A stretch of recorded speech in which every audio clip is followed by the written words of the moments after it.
মা বাবা চলে যাওয়ার পর একটা মেয়ের কাছে তার চিরচেনা ঘরটির সংজ্ঞা বদলে যায়।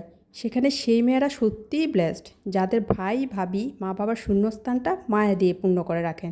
জীবনে ছোট বড় উৎসব একটু খোঁজ নেওয়া, বেড়াতে গেলে সে আগের মতো আপন করে নেওয়া, এই সামান্য প্রায়োরিটিটুকুই কিন্তু একটা মেয়ের কাছে পৃথিবী জয়ের সমান।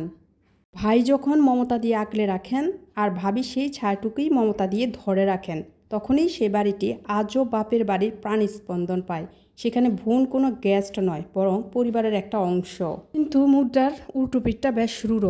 অনেকের কাছেই মা বাবা চলে যাওয়ার পর সেই চিরচেনা অ্যাড্রেসটা হঠাৎ করেই ভাইয়ের বাড়ি হয়ে যায়। নিজের শৈশবের আঙিনা পা রাখতেও তখন অনুমতির অপেক্ষা করতে হয়। এর ঘরেই তখন নিজেকে অতিথি মনে হয়।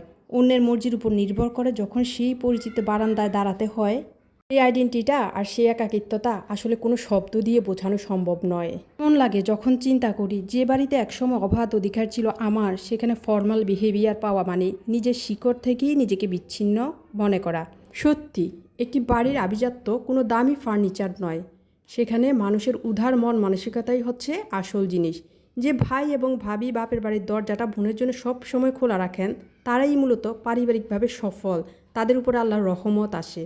কারণ যখন কোনো বোনের জন্য বাবার বাড়ির দরজা সংকুচিত হয়ে যায়, তখন সেখানে কেবল একজন মানুষই পর হয় না, বরং সেই বংশের প্রকৃত শিক্ষা আর মানবিক উত্তরাধিকার চিরতরে হারিয়ে যায়।